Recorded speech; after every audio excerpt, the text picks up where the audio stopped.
imeti skrb kot gospe, pa lažje sedim. Težave imamo pa tudi skovki. Torej, poglejte, gospa nam je res zelo podrobno predstavila izjemno knjigo. Ni prva tovrstna knjiga v Sloveniji, je pa gotovo med boljšim. Zlasti bi vas rad, bi začel zadnjega konca, bi vas rad opozoril na to statistiko, ki pokaže, koliko je bilo pravzaprav žrtev vojne in žrtev povojnih obdobij. Zanimivo bi bilo tudi primerjati žrtve Prve svetovne vojne in žrtve Druge svetovne vojne. Jaz sem pred leti hodil po avstrijskem Koroškem in se prav po tablah primerjal, koliko je bilo žrtev Prve in Druge svetovne vojne, pa kar še takih groznih razmeri ni. Medtem ko pri nas pa če hodite po vaseh, pa primerjate žrtve Prve svetovne vojne, pa žrtve Druge svetovne vojne, gre pa razmerje tam tudi 1 proti 10, 20, 30. To se pravi, da po številu žrtev Druga svetovna vojna ni primerljiva s Prvo svetovno vojno, še zlasti, če seveda upoštevamo tudi povojno obdobje. Tako da so take stvari, veste, ker so številke, so ponavadi dolgočasne, ampak so ključne za dojemanje. Tako da bi se gospe res zahvalil za to, da je pokazala, bi rekel, vrsto tudi teh stvari, ki so širše pomembne in uporabne. Sicer pa, ko knjigo vzamete v roke, vas bo prva stvar, ki vas bo pretresla, bodo fotografije. Jaz nisem ljubitelj fotografij, ampak nisem še videl knjige, kjer bi me fotografije tako pretresle. In sicer 2 vrsti fotografij vas pretrese. Prva zadeva, kar vas čist človeško kot starša pretrese, je to, koliko staršev ni videlo svojih otrok in koliko otrok ni nikoli videlo svojih staršev. Mislim, to so ene grozljive stvari. In ta knjiga pravzaprav vam to zelo dobro pove. Drug tak primer, vidite te številčne družine. Vidite pravzaprav, jaz sem Dolenc, ker je pri nas takih velikih hiš, ni kot so tukaj. In moram reči, da bom, upam, še toliko časa na svet, bom šel prav raziskat, kje je ta socialna struktura tega področja, ki se mi izjemno zanimiva, namreč tudi pogledajte, bi rekel, kakšnih, zakaj tle ni bilo ljudi, ki bi bili navdušeni nad komunizmom, ne? Ker pri nas na Dolenskem imate 2 vrste pristašev komunizma. Eni so iz bogatih liberalnih vrst, eni so pa del neke vaške lumparije, da rečem po pravici. Imate pa še tretjo majhno skupino. Tle pa pravzaprav situacija nekoliko drugačna, ki bi bilo treba še tudi raziskati na podlagi nekaterih posestnih razmerij in pa podobno. Torej, da bi dobili neko socialno razlago. Potem seveda, če grem še naprej, v čem je še, torej, potem, naprimer, pogledajte, v slovenskem prostoru je dokaj neznana posledica razmejitve med nemškim pa italijanskim prostorom. Torej, eden mojih sorodnikov tam iz Tržišča na Dolenskem pri Šentjanžu so tudi bili rojeni na tem enem področju, ampak od tam nimam jaz nobenih podatkov o teh minah, pa o žrtvah in tako naprej. Še več, moj mrzel bratranec se je šel, ki je bil sicer, bi rekel, kot nedonošen, mislim, kot dojenček še v materinem telesu, na italijanski strani se je šel roditi, oziroma šla mama ga roditi na nemško stran. Tle, torej, očitno so bile tle neke razlike, in tudi seveda to, kar gospa piše o žrtvah teh min. Jaz sem bil pred leti na eni razstavi dol tam prav v Polhovem Gradcu, so imeli prav temu vprašanju namenjene poseben prostor, kajti te mine so očitno v vašem prostoru naredile pravzaprav zelo veliko škode, kar pravzaprav v slovenskem prostoru ni dokaj dobro registrirano. Potem seveda, pogledajte, človek se prime za glavo, ko sliši, ko prebere v knjigi, kako pravzaprav vaški stražarji niso imeli nobene, oprostite, komande organizacije Italija kapitulira, tle pa vaški stražarji sploh ne vejo, da je Italija kapitulirala. Ne vejo, kaj zdaj narediti. Pride Nemci, jih pobijo, poslušajte, to vidite, kako je bilo to vse skupaj šibka organizacija. In se človek pravzaprav še čudi, da ni bilo več mrtvih oziroma občuduje te ljudi, kakšen so imeli samoohranitveni nagon, da so se ohranili. Vidite, pravijo zmeraj, da Slovenci nismo državotvorni, pa ne vem, nismo tega, pa drugega vajni. Poglejte, kako so se vaščani dobro organizirali, iskali potem stike in podobno. Tako da to je pravzaprav tudi dokaj dragocen podatek za vse slovensko zgodovino. No, potem seveda, ko govori, naprimer, o četnikih, je zelo zanimivo, ker nekako ljudje tukaj niso marali pravzaprav četništva.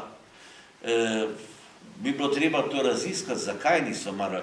Ne nazadnje so bili zaradi gradnje Rupnikove linije, ne moramo reči, da tukaj ljudje niso bili jugoslovanski patrioti. Ampak gledajte, četništvo je mišlo dol.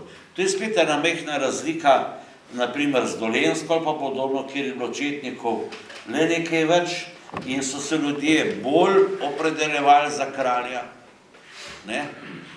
Veliko jih je šlo pravzaprav v četniške vrste prav iz ljubezni do kralja.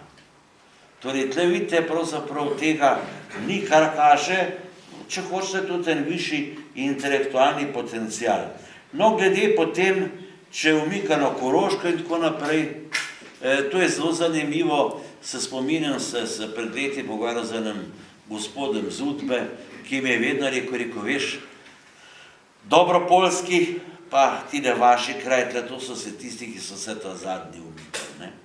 In tudi potem to, kar se šiša, kako ni bilo na moški strani ljudi, spomnim se ga pričevanja z Dobrega polja, mi je neka gospa propovedala, ne, ni res, tamkajšnji učitelj mi je propovedal, in rekel, ti si ne moreš zamisliti, kakšne so izgledale njive leta 45.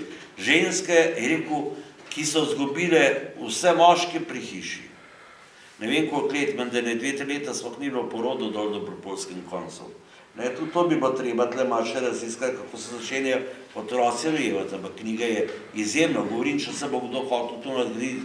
Tam so ženske hodile, mi je rekel ta gospod učitelj, je rekel, vse v čistih črnih rutah, je rekel, malo naprej potegne vročine, je rekel, dobesedno pjane, od trpljenja. Vidite, tega mi pozabljamo na to človeško dimenzijo trpljenja, ki je seveda težko zapisati, ampak gospa je tle pravzaprav zbrala veliko pričevanj, ki pa bolj govorijo o tem družinah, ne govorijo pa toliko o osebnem trpljenju. Vi si mislite, kaj je bilo za neko mater, ki ima pred seboj fotografijo 6 otrok, križ Božji, kako to nahraniti? Mečkedi, oče ta zadnjega, pravzaprav ga je videl samo v zibki.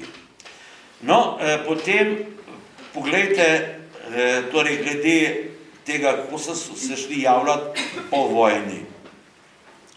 Jaz mislim, ne bi to ponavljal, ampak treba bo razmisliti po Logatcu pri tisti klavnici postavil Sekopren spomenik. Namreč tudi to je edini primer, da so ljudi zapirali pomočili v klavnicah. Tudi dol pa nas v Šmarjeti, to se pravi, Fara, kjer imam je Svikant, pa od kjer sem zaletel sem prišel, tudi tam, ampak tam je čisto majhna klavnica, s tem, naprimer, 6 kvadratnih metrov. Zanimivo se jih tudi v klavnico. In bi bilo treba še zbrati te podatke, torej Logaški primer je pa najbolj znan.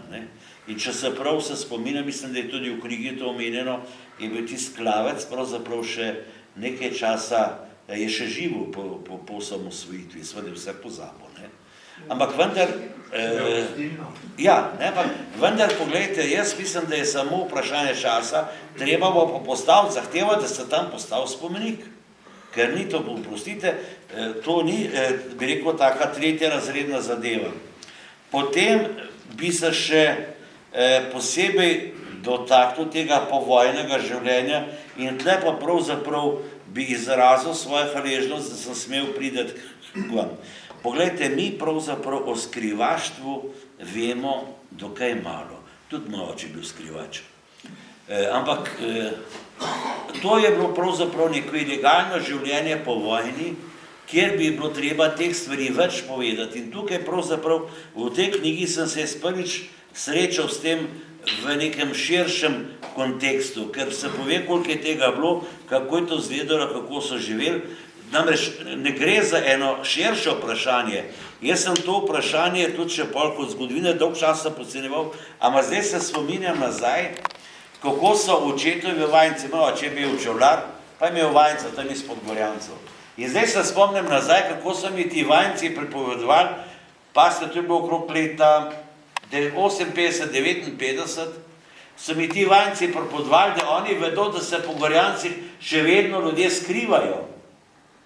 In se spominjam v 60-ih letih, da je še primer enega človeka, ki je umrl, ki se je skril. Običajno se jih na skrivaj po noč pokopali. Ampak takih primerov se še spomnim. In glejte, v tem slovensko zgodovinopisje ne ve nič.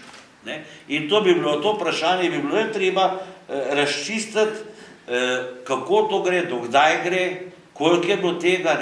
Potem imate tle pri vas pa še eno fantastično zadevo, ki me zelo, bi rekel tako, navdušuje, kako so bili tle ljudje, ki so bežali v Italijo, pa so nazaj hodili. Veste, mislim, to se mi zdi pa izjemen pogum, kako so vzdrževali stike tega, naprimer, tle so bili ljudje vajni kontrabande, pa meje, pa vsega tega, ampak veste, to je nekaj, bi rekel, tudi izjemenega. No in potem je ena stvar, kjer je pa pravzaprav, gospa piše v obvezni oddaji, ampak mi pravzaprav razen do zdaj enega članka, ki je Nova slovenska zaveza, torej pa še nekaj sem našel Prekmurje in Drobec, zanimiv naslov članka Potite je meni bilo hudo. Ta obvezna oddaja slovenski zgodovini praktično ni znana. In tle bi bilo treba, tle vas pozivam, da pogledate doma, ali imate še kaj dokumentacije o obvezni oddaji in bi bilo treba videti približno tole lete, koliko je ena kmetija pridelala, koliko je bila obvezna oddaja. Jaz sem pravzaprav cel življenje to poslušal, pa sem bil tudi sam preneumen, da bi to prosto, da bi ljudje o tem zbrali, vse papirjev nisem imel, ampak zanimivo je, da je bila ta obvezna oddaja huda tako za partizanske, ker sovražili so kmeta. In poznam kar nekaj primerov partizanskih družin, ki so zelo nastradali zaradi obvezne oddaje, ki so kupovali hrano za to, da so potem dali, ki so bili preganjeni tudi zato, ker so pač niso imeli toliko hrane, da bi oddajali, ampak tle bi mi rabili neke študije, je bilo to 20, je bilo 30%, ker to je bilo pa eno zelo težko vprašanje, ta obvezna oddaja, in je bila tudi zelo nasilna, zelo brezosebna. Dobro, imamo sicer film, kaj so tam nekje sprleki ali kje vraga, ampak poglejte, to bi bilo še treba raziskati. Kaj je ta obvezna oddaja pomenila? Spomnim se podatka, do leta 50 se ni dalo kruha kupiti v trgovini, piše v knjigi. Pa se še mrščesa drugega ni dalo, ampak vidite, to je polno tisto pravzaprav, kar daje taki knjigi bogatstvo. Glejte, knjiga ni nabita z ideologijo. Knjiga, in vsaka knjiga je vredna po bogatstvu podatkov.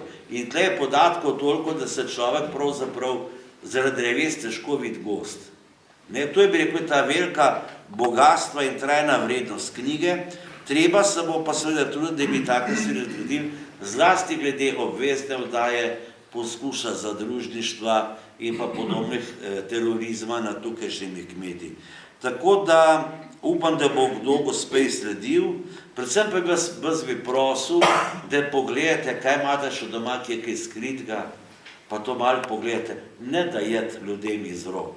Pokažite jim, danes lahko fotografirajo že z mobitelom, imejte te stvari doma, sam pokažite jih. A veste, ker tle po arhivih tega praktično ni, ker občinski pa ti arhivi manjših upravnih enot so bolj ali manj uničeni. Zaradi tega to je bila stalna reorganizacija, veste, ni bilo vse narašč. Mrske je bilo tudi zaradi nemarnosti, pa papir so rabili, pa tako naprej. Tako da tle bi bilo treba še te stvari nam še zelo manjkajo, je pa fajn, saj imamo nastavke, kako je to vzlejo, torej meni je tam pretresen primer, se sem zdaj pišem na razpravo o permanentni lakoti, to se pravi o lakoti, ki je bilo skozi na naših kmetijah, ne, in tle ima primer prav, vse smo dobili čokolade, celo, ampak mama je čokolade prodala, zato da nam je kupila moko pa cukor, ne. Vidite, to je tak primer, kako je pravzaprav to življenje izgledalo, pa še bilo, jedli smo samo suho sadje, ne, kako je pravzaprav tudi po vojni, ko zdaj pravijo, kako je bilo krasno in tako naprej, to mlade fopa, vidite, taki podatki so potrebni. In sem bil včeraj prav presenečen, ko je profesor dr. Matjaž Kmecelj v Poljanah jamral, da mladih ne več na partizanskih proslavah.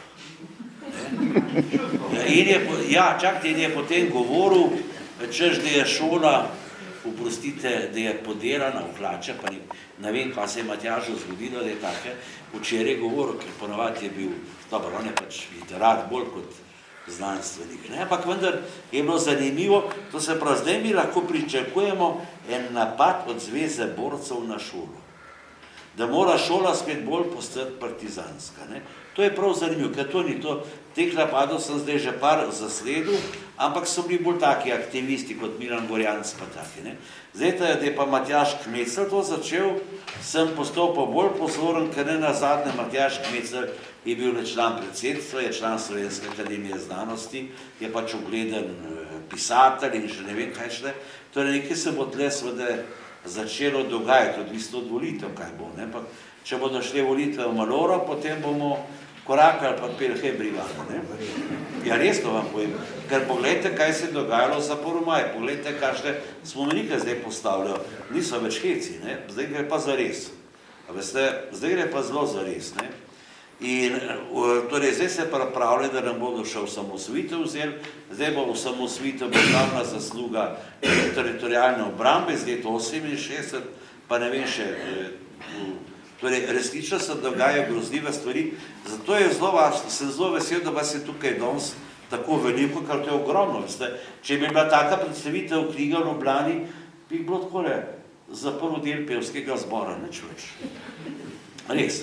Tako da to je, bi rekel, kar velik praznik za gospo, ki je to knjigo napisala, pa tudi pravzaprav en simbol zavesti, ki ga imate v teh krajih. No, za konec bi pa rad opozoril še na dve stvari. Prva stvar, ki človeka izjemno pretrese, je pravzaprav opis tega pobega iz rudnika. Ja, torej to, poslušajte, si lahko mislite, da bi tole Drago Jančar, jaz prvič, ki se bo videla na cesti, kot Drago, da je Beštica napišen roman o tem. A veste, to bi bil pa roman za dol past. Ali pa si lahko mislite, kakšen film bi to bil. Če bi to en dober režiser prijel. Ker to je pa res grozljivo, pretresljiva zgodba.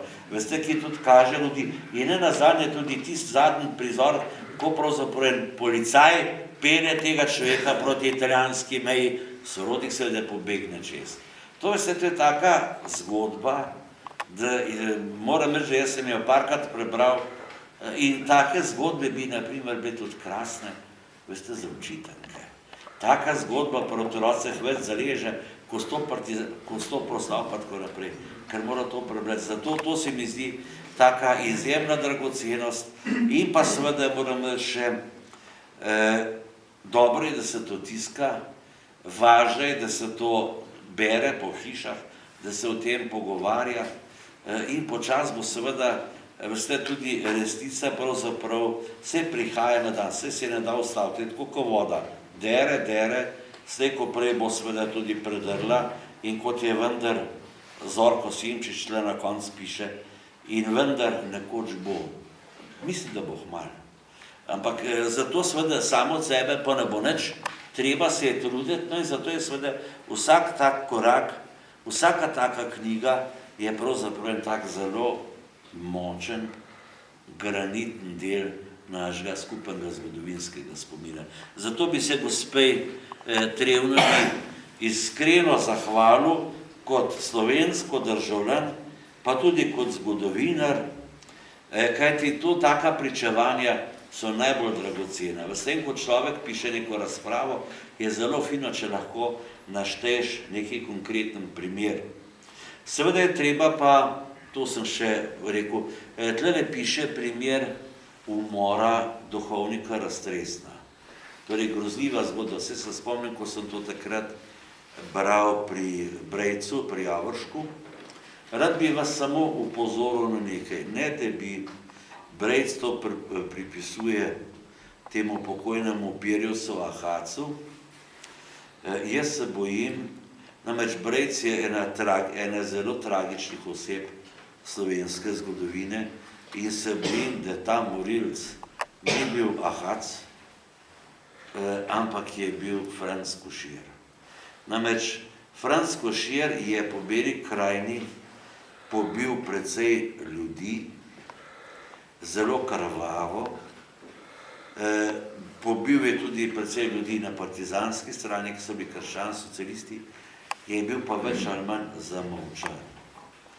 Brejc, torej Jože Javoršek, je imel pa neke obračune z njim, ne vem kakšne, je pa veliko stvari, ki so jih drugi naredili, jih je pripisal temu nesrečnemu Ahacu.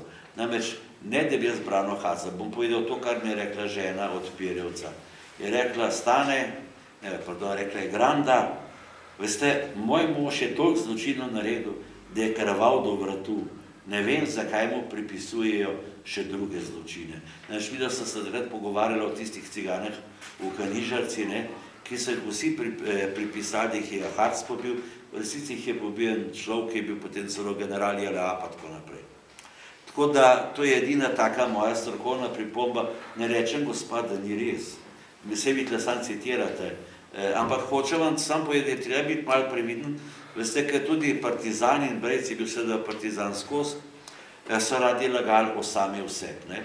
Tako da, in jaz se spomnim, ko mi je ena stara partizanka povedala za tega Franca Koširja, bila je spomeničarka, kaj še, Krajgarjeva kurirka in tako naprej. In naprimer ta Košir je bil tudi Toneta Čokana, tega krščanskega socialista, pesnika, študenta medicine, ki je Božidara Jakca pripeljal partizane.